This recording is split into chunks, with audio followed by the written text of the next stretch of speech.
भगवान कृष्ण जिस गोपनीय ज्ञान को देने के लिए आए, उस ज्ञान के बारे में भी हम चर्चा करेंगे। भगवान कारागार में पैदा हुए, कारागार के ताले, जेल के सीखचे भगवान को रोक नहीं सके, सब खुल गए। और भगवान वहां से निकले। उसके बाद बाल्यकाल में भगवान ने अनेक लीला की, और बाल्यकाल के अंदर जो बच्चे जो होते हैं उनके अंदर इनोसेंस जिसे कहते हैं पवित्रता होती है। The child are very innocent. जात पात इसके बारे में वो ख्याल नहीं करते, ये किस जात का है, किस रंग का है। बच्चे खेलेंगे भी तो आपस में मिलकर खेलेंगे। वही इनोसेंस भगवान कृष्ण के ग्वालों में थी, भगवान कृष्ण के साथियों में थी।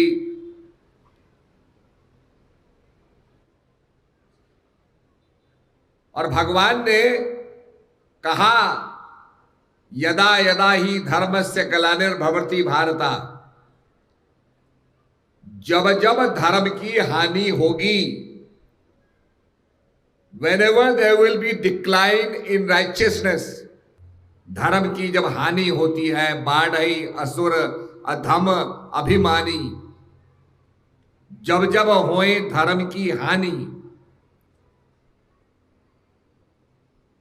बाढ़ई असुर अधम अभिमानी। कुछ समय तो लोग ये समझते थे ये कैसे फीजिबल होगा, आजकल तो कानून बना हुआ है, लोग सिविलाइज्ड हो गए हैं, अब तो राक्षस भी नहीं रहे। तो देखो भगवान ने क्या कहा, जब जब होए धर्म की हानि, बाढ़ई असुर अधम अभिमानी।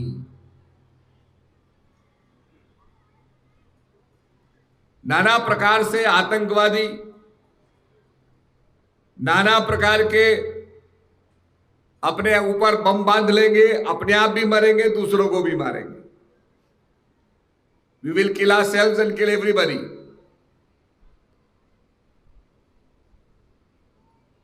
कुछ अभिमानी है तो ये क्या है, धर्म की हानि, धर्म को न जानना, ज्ञान को न जानना। जब जब होए धर्म की हानि, बाढ़ है असुर अधम अभिमानी, तब तब प्रभुधर मनुज शरीरा। तब तब भगवान मनुज शरीर में आते हैं, जिनकी जन्माष्टमी हम मना रहे हैं। भगवान गीता में कहते हैं, कल्प के आदि में, सृष्टि के बनने से पहले, जिसको हम वैज्ञानिक में बिग बैंग कहते हैं, कि बिग बैंग के बाद ये पृथ्वी जो है आई, इससे पहले भगवान कहते हैं, कल्प के आदि में मैंने यह ज्ञान सूर्य को दिया,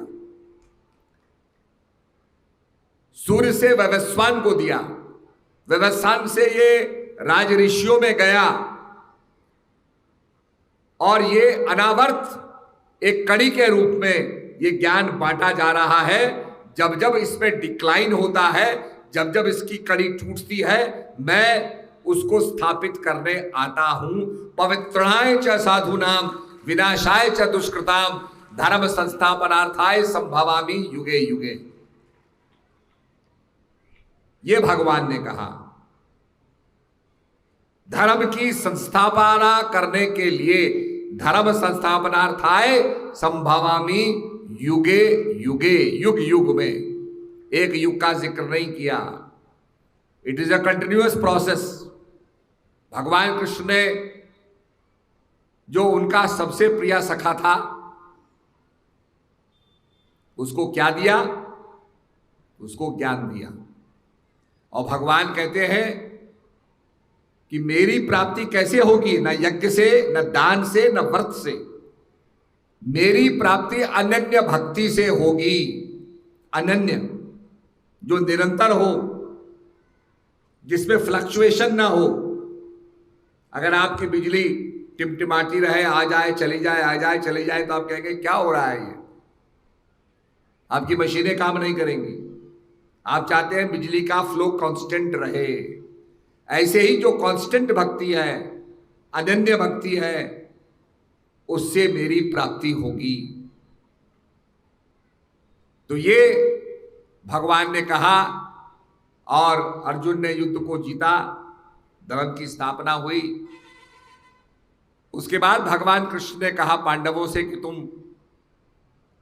हिमालय की तरफ जाओ, और ये देखने के लिए कि किसके अंदर क्या बॉन्डिंग है।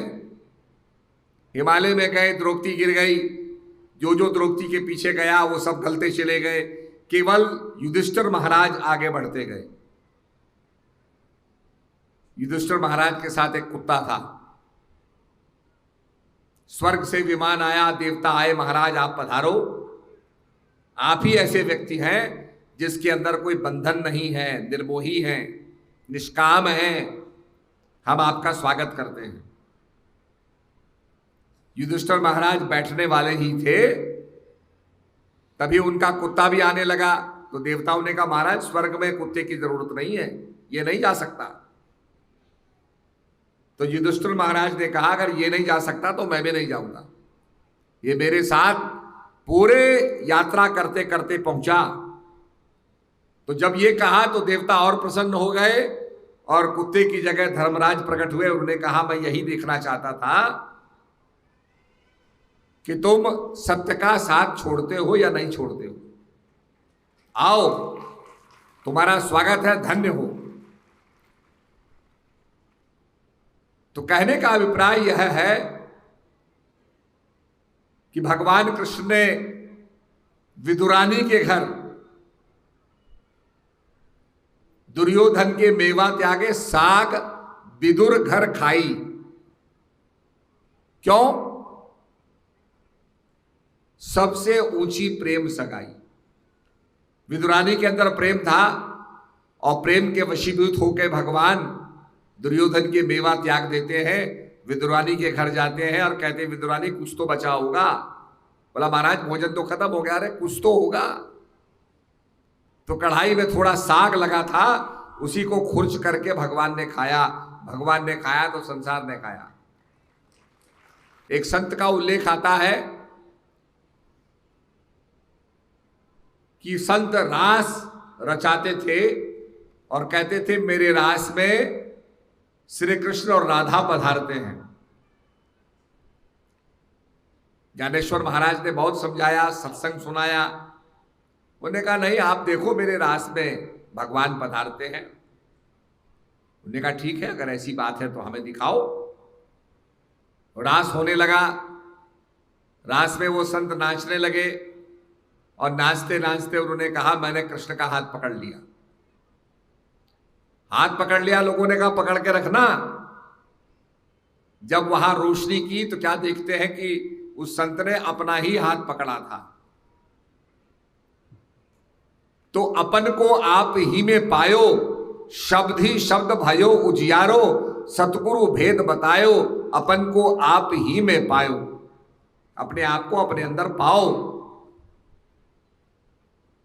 भगवान श्री कृष्ण महाराज राधा रानी के साथ, गोपियों के साथ रास रचते थे। और रास रचना भी उनका, जैसे आपने देखा होगा, एक एटम के अंदर न्यूक्लियस होता है, न्यूक्लियस के अंदर बीच में प्रोटॉन न्यूट्रॉन है और इलेक्ट्रॉन परिक्रमा कर रहे हैं। यह भी ठीक राशि ही है। It is the cosmic dance that is happening in the every speck of matter. पूरी संसार के अंदर, कण कण के अंदर यही रास हो रहा है, जिसमें न्यूक्लियस है और न्यूक्लियस के चारों तरफ इलेक्ट्रॉन्स परिक्रमा कर रहे हैं।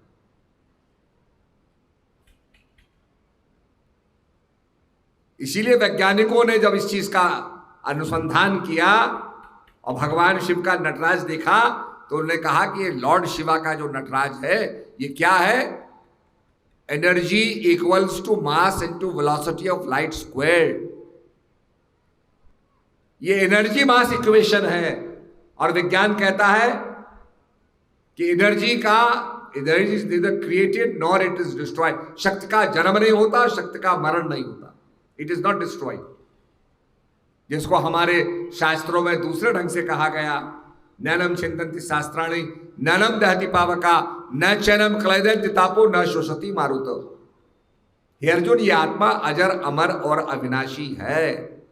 अस्त्र शस्त्र इसको काट नहीं सकते हैं, अग्नि इसको जला नहीं सकती है, पानी इसको गला नहीं सकता है, वायु इसको उड़ा नहीं सकती है। इट इज बियॉन्ड डिस्ट्रक्शन, इसका नाश नहीं होता है। उसी एनर्जी को जानने के लिए, अगर वो जानी नहीं जाती तो लोग जानते ही नहीं एनर्जी है, और उसको जाना जा सकता है और उसको जनाने के लिए महापुरुष आते हैं। और तभी कहा गया, जब जब होए धर्म की हानि, बाढ़ई असुर अधम अभिमानी, तब तब प्रभुधर मनुज शरीरा, हरे कृपा निधि।